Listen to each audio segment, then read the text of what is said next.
Welcome dear rockets. कैसे हैं आप सभी। तो आप कहते हो ना बार बार मूवी का नाम नहीं बताया, तो सबसे पहले ये देख लीजिए, ये रहा आपके सामने मूवी का नाम। बाकी इसके अंदर 4 अलग अलग कहानियां होंगी जो कि आपको जरूर पसंद आएंगी। तो आइए शुरू करते हैं। Story number 1। तो मूवी की शुरुआत में हम एक लोकल डॉन को कुछ लोगों से भागते हुए देखते हैं जो कि उसके खून के प्यासे हैं। वो सभी लोग जगन्नाथ नाम के इस लोकल डॉन को आज कैसे भी करके खत्म कर देना चाहते हैं। तो भागते भागते जब जगन्नाथ थक जाता है तो वो सभी उसको पकड़कर चाकू छुरे सब उसको मारने लग जाते हैं। हालांकि जगन्नाथ उनसे मुकाबला करने की कोशिश करता है, मगर सामने जो लोग उसको मार रहे होते हैं ना, उनकी संख्या बहुत ही ज्यादा होती है, जिस कारण वो घायल भी हो चुका था। पर तभी ऐन वक्त पे वहाँ पर जगन्नाथ के लोग आ जाते हैं जो कि जगन्नाथ को मारने की कोशिश करने वालों से लड़कर उन्हें मारकर भगा देते हैं। लेकिन इन सब में होता यह है कि जगन्नाथ की हालत खराब हो जाती है। उसे तुरंत हॉस्पिटल पहुंचाया जाता है जहाँ पर डॉक्टर उसका इलाज करते हैं, मगर वो बताते हैं कि जगन्नाथ को होश आने तक उसकी जान को खतरा है, इसीलिए हमें उसको 3 दिन ऑब्जर्वेशन पे रखना होगा। बाकी उसके होश आने के बाद ही हम कुछ कह सकते हैं। तो यहाँ हॉस्पिटल में प्रिया नाम की नर्स जगन्नाथ का बड़े अच्छे से ख्याल रखती है। उसके साथ ही एक नर्स उसे बताती है कि जगन्नाथ बहुत ही बुरा आदमी है, बहुत ही बुरा गुंडा है, क्योंकि जगन्नाथ और उसके आदमियों ने मिलकर कई बेगुनाह लोगों को मार दिया है। साथ ही साथ तुम्हें भी उससे खतरा है। अगर उसके लोगों में से किसी की या खुद जगन्नाथ की नजर तुम पर पड़ गई ना, तो वो तुम्हें भी नुकसान पहुंचा सकते हैं। सेफ रहना। तो इसके लिए या तो तुम अपनी ड्यूटी वहां से हटवा लो या फिर उसकी मदद करने के बजाय उसकी जान ही ले लो। ये सुनते ही प्रिया एकदम से गुस्सा हो जाती और कहती कि सुनो मेरी बात, जगन्नाथ बाहर कैसा भी इंसान हो, मगर यहाँ पर वो मेरा पेशेंट है। मेरी ड्यूटी है उसका ध्यान रखना, उसकी दवा वगैरह देना, बस मैं वही कर रही हूँ। मुझे नहीं मतलब वो बाहर क्या करता है, उसने कितनों को मारा या क्या किया, अभी मेरा फर्ज है उसकी जान बचाना। लेकिन दोस्तों प्रिया की कॉलीग्स ने उसे जो भी कहा था वो सब सच हो जाता है, क्योंकि जगन्नाथ का एक आदमी प्रिया को बड़ी बुरी नजर से देखता है। वो हर वक्त जगन्नाथ के पास हॉस्पिटल में ही रहता है। प्रिया जब भी देर रात ड्यूटी करके घर जाती है तो अक्सर कोई उसका पीछा करता रहता है, और ये जगन्नाथ के लोग हैं दोस्तों। तो एक दिन जब प्रिया घर में होती है तब उससे मिलने के लिए कुछ लोग आते हैं। वो प्रिया को बताते हैं कि हम ही वो लोग हैं जिन्होंने जगन्नाथ पर हमला किया था, क्योंकि जगन्नाथ ने हमारे परिवार के 4 लोगों की बड़ी बेरहमी से जान ले ली थी, इसलिए हमने खुद उससे बदला लेने की ठानी, मगर वो बच गया। अब बस आपसे हम इतना चाहते हैं कि आप किसी भी तरह उसका इलाज के दौरान ऑक्सीजन बंद कर दीजिए और उसका खेल खत्म कर दीजिए। बस वो एक राक्षस है, उसे मारने पर आपको जरा भी पाप नहीं लगेगा, और अगर आपने कर दिया तो हम आपको बहुत सारे पैसे भी देंगे। उनकी ये सारी बात सुनकर प्रिया उन सभी को अपने घर से तुरंत निकल जाने के लिए कह देती है। वो कहती है मेरा काम है जान बचाना, जान लेना नहीं। आप दोबारा से मेरे पास मत आइएगा प्लीज। प्रिया की बात का जवाब देते हुए उन लोगों में से सुरेश नाम का एक लड़का होता है। वो कहता है कि तुम हमारी मदद करो या ना करो, लेकिन मैं उसकी जान लेकर रहूंगा। इतना कहकर सभी प्रिया के घर से चले जाते हैं। अगली सुबह प्रिया देखती है कि जगन्नाथ को होश आ गया है और अब वो खतरे से बाहर है। डॉक्टर भी कह देते हैं कि जगन्नाथ कुछ दिन में एकदम ठीक हो जाएगा, पूरी तरह से नॉर्मल वो भी। तो जगन्नाथ के होश में आने की खुशी में उसकी गैंग के सभी लोग खूब खुशियां मनाते हैं, पटाखे फोड़ते हैं और मिठाइयां बांटते हैं। चारों तरफ खुशियों का माहौल होता है। पर तभी हॉस्पिटल में एंट्री होती है सुरेश की, जो कि छोटे से एक्सीडेंट का बहाना करके हॉस्पिटल में आया था ताकि क्या वो जगन्नाथ की जान ले पाए। उसे हॉस्पिटल में देखकर प्रिया बुरी तरह डर जाती है कि कहीं ये जगन्नाथ को मार ना दे, पर वो किसी से कुछ कहती नहीं। इसके बाद वो जगन्नाथ को दवा वगैरह देने के लिए उसके पास जाती है। उस दौरान दोस्तों जगन्नाथ प्रिया पर अपनी बुरी नजर डालता है और उसे ऊपर से नीचे तक अच्छे से घूरता है। फिर वो प्रिया से उसका नाम पूछता है, लेकिन तभी वहाँ पर सुरेश अचानक से एक चाकू लेकर पहुंच जाता है। तभी जगन्नाथ भी किसी तरह खुद को रोकता है और प्रिया तो डर के मारे चिल्लाते हुए कोने में बैठ जाती है। इन सारी आवाजों को सुनकर जगन्नाथ का आदमी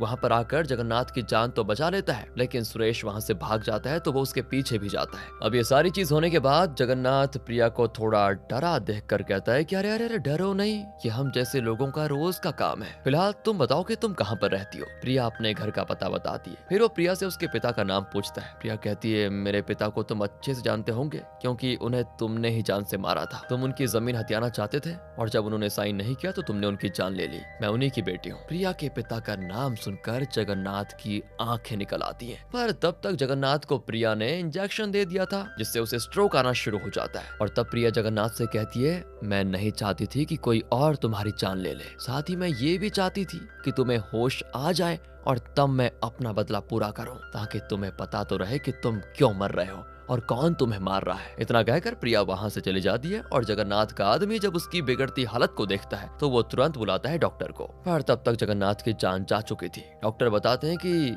जगन्नाथ को अचानक दौरा पड़ा और दिमाग में खून की क्लॉटिंग बनने से उसकी मौत हो गई, मतलब कि उसे अंदरूनी चोट भी आई थी। इस तरह जगन्नाथ की मौत के साथ प्रिया ने उससे अपने पिता की मौत का बदला ले लिया था। इसी के साथ पहली स्टोरी होती है खत्म। आइए नेक्स्ट स्टोरी में। अगली कहानी है रमेश की, जो कि एक प्राइवेट कंपनी में जॉब करता है। उसकी वर्षा नाम नाम की एक प्यारी सी बीवी है जिससे उसने लव मैरिज की हुई है। पर प्रॉब्लम ये थी कि वर्षा के घर वाले इस शादी से खुश नहीं थे, इसलिए कोई भी उससे कोई रिश्ता नहीं रखना चाहता था। मगर रमेश और वर्षा अपनी इस छोटी सी दुनिया में खुश थे। उन्हें नहीं परवाह थी कि उनके घर वाले क्या चाहते हैं। जल्द ही वर्षा एक बच्चे को जन्म देती है जिससे रमेश का परिवार पूरा हो जाता है। तो एक दिन वर्षा रमेश से कहती है कि सुनो, मेरी छोटी बहन की शादी है, क्या मैं वहां जाऊं? मतलब क्या कहते हो तुम? ये बात सुनते ही रमेश उसे सख्त मना कर देता है। कहता है कि जिन लोगों ने आज तक हमें पूछा नहीं, यहाँ तक कि वो हमारे बच्चे के जन्म पर भी नहीं आए, उनके यहाँ मैं या तुम क्यों जाएं? तो इसी बीच दरवाजे की डोरबेल बजती है और दरवाजा खुलने पर वर्षा को पता चलता है कि रमेश ने उसके लिए नया फ्रिज मंगवाया है। पर यहाँ वो रमेश से सवाल करती है कि एक बात बताओ, तुम्हारी सैलरी तो इतनी है नहीं, फिर तुमने इसको खरीदा कैसे? रमेश कहता है क्या बात कर रही हो, अरे ऑफिस से मुझे इस बार इंसेंटिव मिला था इसीलिए, और क्या। वर्षा भी काफी खुश होती है ये सुनकर कि चलो बढ़िया है। लेकिन दोस्तों ये तो रमेश को ही पता था कि आजकल वो किस तरह से पैसे कमा रहा है। वो अब अपनी बीवी की हर ख्वाहिश पूरी करता है और साथ ही जो भी वो कहती या रमेश का मन करता वो सारी चीजें वो दोनों कर लेते। असल में बताऊं आपको ये रमेश क्या कर रहा है? रमेश आजकल ऑनलाइन रमी गेम में सारे पैसे जीत रहा है। हर वक्त वो रमी ही खेलता रहता है, चाहे वो दिन हो, रात हो, सुबह हो, शाम हो, घर हो या ऑफिस, हर समय यही खेलता रहता है। तो रात में खेलते खेलते वो सो जाता है और जब उठता है ना तो उठते ही दोबारा खेलने लग जाता है। इस तरह उसको लत लग गई थी। लेकिन ये सब कुछ ज्यादा दिन तक नहीं चलता, क्योंकि इस तरह की गेम्स में पहले तो लोग जीतते हैं, आपको ही पता होगा दोस्तों, फिर उसके बाद उन्हें इसकी लत लग जाती है और उसके बाद जाकर एल्गोरिदम अपना काम शुरू करता है, क्योंकि फिर हारने का सिलसिला होता है शुरू। जैसे कि अब रमेश के साथ हो रहा है दोस्तों, वो देखते देखते अपने सारे पैसे हार जाता है और फिर वो और गेम खेलने के लिए क्या उधार ले लेता है, वो भी एक नहीं बल्कि कई जगहों से। रमेश का पूरा ध्यान सिर्फ इसी गेम पर रहता, यहाँ तक कि उसने अपनी बीवी के गहने भी बेच दिए थे। इस कदर उसका दिमाग इस गेम पर हावी हो गया था। तो उसने अपनी बीवी से बचने के लिए उसके असली हार को बेचकर उसकी जगह एक नकली आर्टिफिशियल हार घर में ले दिया था। इस गेम के कारण दोस्तों रमेश अपनी नौकरी भी छोड़ देता है। इसी वजह से अब वो चारों तरफ से कर्जे में होता है। रमेश के दिमाग में फिर आता है एक आइडिया।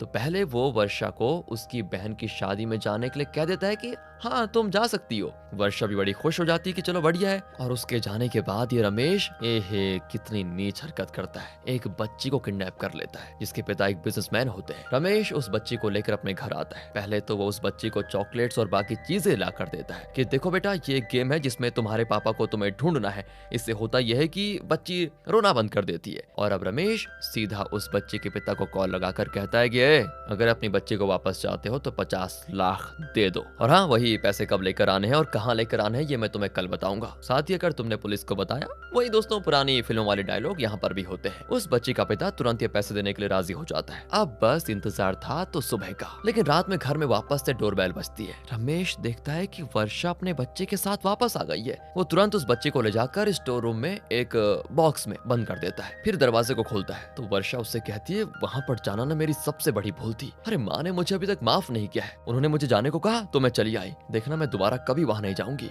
उनका मन तो मेरे बच्चे को देखकर भी नहीं पिघला। दोस्तों इधर स्टोर रूम में वो बच्ची बॉक्स के अंदर तड़प रही होती है, जिस कारण वो बंद होकर लॉक हो जाता है। और जब वर्षा नहाने जाती है तो जल्दी से रमेश स्टोर रूम में जाकर उस बच्ची को बाहर निकालता है जो कि बेहोश थी। रमेश उसे किसी तरह होश में लाने की कोशिश करता है और वो होश में आ भी जाती है। यहाँ वो बच्ची मरी नहीं थी दोस्तों, जो कि रमेश के लिए बहुत अच्छी बात थी। रमेश फिर उस बच्ची का मुंह और हाथ बांध कर वहीं पर बैठा देता है, मतलब स्टोर रूम में। जिसके बाद वो वर्षा के साथ चला जाता है सोने। पर एक बात बताऊं आपको, रात में थोड़ा गड़बड़ी हो जाती है। रात में ना वर्षा की नींद उस बच्चे के रोने की आवाज से खुल जाती है और जब वो स्टोर रूम में जाकर देखती है तो उसके पैरों तले जमीन खिसक जाती है। वो जैसे ही बच्ची के हाथ और मुंह को खोलती है वैसे ही रमेश उसे ऐसा करने से रोक देता है। और इस पॉइंट पर रमेश वर्षा को सब कुछ सच सच बता देता है। साथ ही कहता है कि देखो मैं ये करना तो नहीं चाह रहा था लेकिन मुझे करना पड़ा। इस बच्चे के बदले मुझे 50 लाख मिलेंगे, उसमें से 20 लाख से तो मैं अपना कर्जा चुका दूंगा और बाकी के पैसे से दोबारा अपना ऑनलाइन रमी गेम खेलकर दोबारा से सारा लॉस रिकवर कर लूंगा।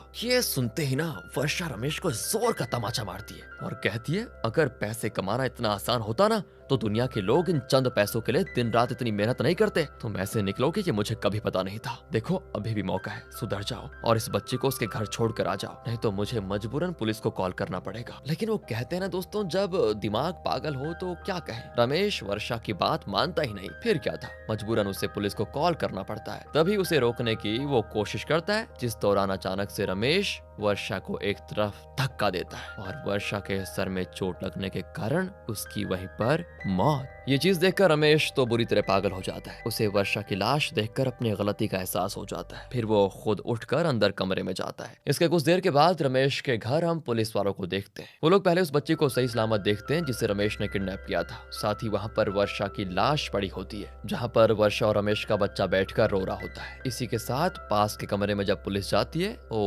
यही होता है, बहुत बढ़िया, रमेश फांसी के फंदे पर झुक रहा होता है, यानी कि उसने अपनी जान दे दी। देखा दोस्तों आपने रमेश का क्या अंजाम हुआ। इसलिए आप भी बैटिंग एप्स या गेम्स या फैंटेसी ऑनलाइन गेम से दूर रहिएगा। देखो हमें बहुत सारे प्रमोशन आते हैं इसके लिए, लेकिन हम कभी नहीं करते क्योंकि हमें पता है हमें ऑडियंस को सेफ रखना है, समझिए आप। Welcome in story 3। तीसरी कहानी गोपाल नाम के एक अकेले बूढ़े इंसान की है जिसकी बीवी और बच्चे सुनामी में मारे गए बेचारे के। तब से गोपाल अकेला ही है। वो अपना कुछ खर्चा निकालने के लिए बीच पर बलून शूटिंग की दुकान चलाता है, जिसमें लोग बलून्स पर निशाना लगाते हैं ना, वही वाला। तो इस तरह गोपाल की जिंदगी बड़ी अच्छी कट रही होती है। इसी बीच पर हम सुनील, आकाश और रवि नाम के 3 गुंडों को देखते हैं जो कि किसी का भी कुछ छीन लेते हैं। इस तरह की उनकी आदत है, लूटपाट करते हैं मतलब, और साथ ही बीच पर घूमने आए हुए लोगों को परेशान करते हैं। उनका पैसा छीनना, मारपीट वगैरह करना ये इनकी आदत है। अब ये 3 थे, ऊपर से नशे में धुत, तो इसीलिए इनके खिलाफ कोई कुछ नहीं बोलता। रही बात पुलिस वालों की, तो वो भी कोई एक्शन नहीं लेते, जिस कारण सुनील, आकाश और रवि की मनमानी बढ़ती चली जाती है। अब एक रात जब गोपाल अपना सामान समेटकर घर जा रहा होता है, तब वो देखता है कि सुनील, आकाश और रवि मिलकर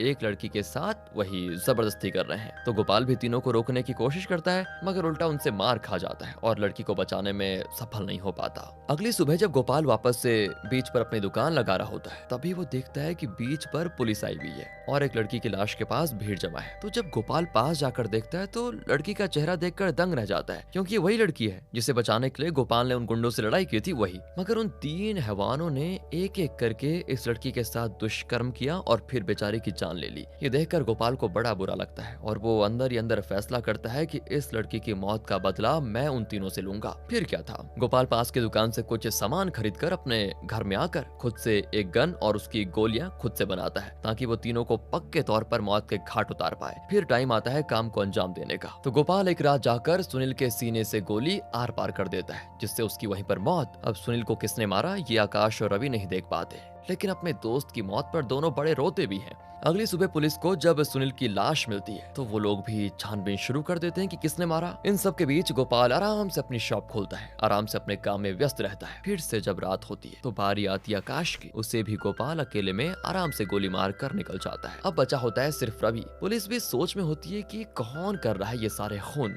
हालांकि इनकी मौत से बीच पर लोग बड़े खुश होते हैं, क्योंकि ये तीनों गुंडे थे। अब पुलिस के पास एक ही रास्ता होता है कातिल का पता लगाने का, वो ये है कि पुलिस वाले सिविलियंस बनकर उनके बीच घूमे। इन सब के दौरान दोस्तों रवि जब अगली सुबह गोपाल को देखता है तो उसे ना कुछ शक होता है कि कहीं ये कुछ गड़बड़ तो नहीं कर रहा। तो फिर गोपाल की गैर मौजूदगी में वो उसके घर पर जाता है तलाशी लेने के लिए। तलाशी लेने के बाद उसे पता चल जाता है कि गोपाल ही उनका शिकार कर रहा है। उसी वक्त गोपाल भी रवि को उसके घर से निकलते देख लेता है, तो वो रवि का चुपचाप पीछा करने लग जाता है, क्योंकि उसके पास गन तो थी, पर रवि को पता था कि गोपाल मेरा पीछा कर रहा है। इसीलिए वो गोपाल को बीच की तरफ ले जाकर अचानक से कहीं छिप जाता है और एकदम से गोपाल पर करता है हमला। गोपाल भी किसी तरह खुद को बचाते हुए इस मुठभेड़ के दौरान रवि को घायल कर देता है चाकू मारकर। उसके बाद वो अपनी गन को लोड करके उसका भी आखिरकार खात्मा कर देता है। ये सारी चीज दोस्तों वो सिविलियन पुलिस वाला अपनी आंखों के सामने होते हुए देखता है। और जब गोपाल रवि को मारकर वहां से जा रहा होता है ना, तभी पुलिस वाला अपने सीनियर को कॉल करके सारी हरकतें बता देता है कि क्या क्या हुआ। जिस पर उसका सीनियर कहता है कि तुम्हें उसको अरेस्ट करने की जरूरत नहीं है,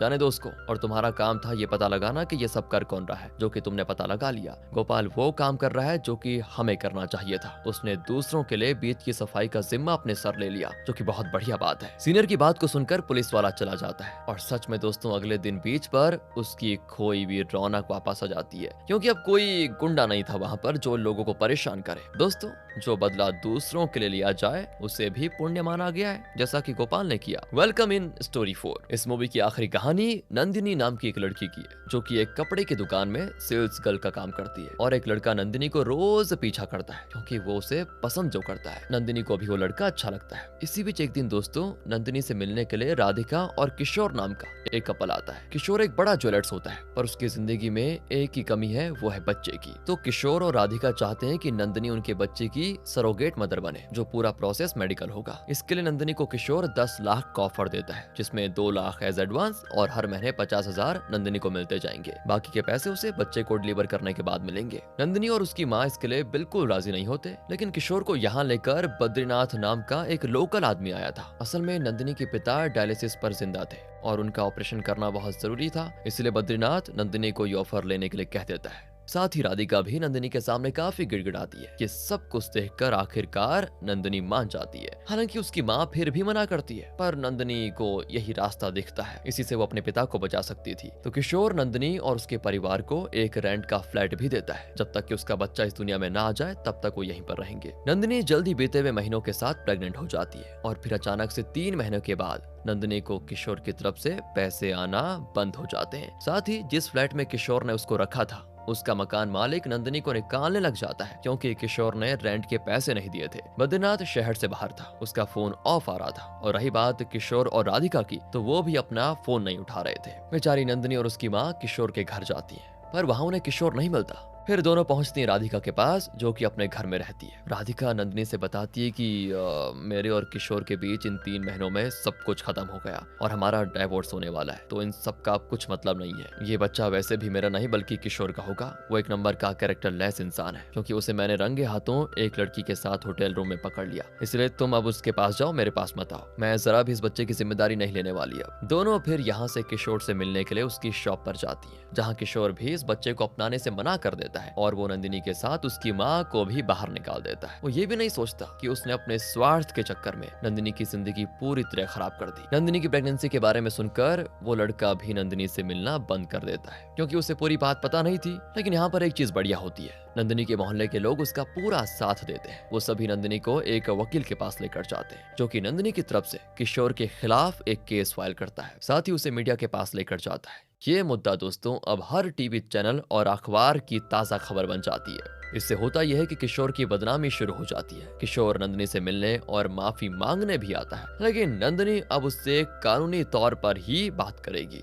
इसलिए वो और उसके मोहल्ले के लोग किशोर को वहां से तुरंत भगा देते हैं। इस तरह कुछ महीने और बीतते हैं और नंदिनी को रास्ते से हटाने के लिए किशोर एक लोकल गुंडे को उसकी सुपारी देता है। इधर नंदिनी बच्चा डिलीवर करने वाली होती है। उसे लेकर नंदिनी हॉस्पिटल पहुंच जाती है, जहां पर नंदिनी एक प्यारे से बच्चे को जन्म देती है, जिस बच्चे का मुंह देखकर वो सब कुछ भूल जाती है। हॉस्पिटल से निकलने के बाद नंदिनी सीधा कमिश्नर ऑफिस जाकर अपना केस वापस ले लेती है, जो खबर मीडिया में भी चल जाती है दोस्तों। उसने साथ ही किशोर को माफ कर दिया था। इधर नंदिनी जब घर में होती है तब उसे एक गुंडा जान से मारने के लिए दबे पांव आता है, पर ऐन वक्त पर किशोर उसे कॉल करके रोक देता है, क्योंकि उसने न्यूज में देख लिया था कि नंदिनी ने उसे माफ कर दिया। ये सारी बातें उस लड़के तक भी पहुंच जाती है, जो कि नंदिनी को चाहता था वही लड़का। वो भी नंदिनी से मिलने के लिए फिर आता है और अपने दिल की बात उससे कह देता है। फिर क्या था, नंदिनी भी उसका प्रपोजल एक्सेप्ट कर लेती है और उसकी जिंदगी दोबारा खुशियों में भर जाती है। दोस्तों, ये कहानी बताती है कि कभी कभी बदला लेने से ज्यादा माफ कर देना ही बेहतर होता है। और इसी प्यारे मैसेज के साथ ये मूवी की 4 स्टोरी यहाँ पर खत्म होती है। देखो, वैसे मूवी में कोई ऐसा खतरनाक ट्विस्ट नहीं था, कुछ वैसा नहीं था, लेकिन एक सीख थी जो कि हम सबको सीखनी चाहिए। एंड आई होप कि आपने इसको अच्छे से देखा होगा, लिया होगा। मिलते हैं आपसे अगली वीडियो में। ध्यान रखेगा अपना। And finally, thanks for watching.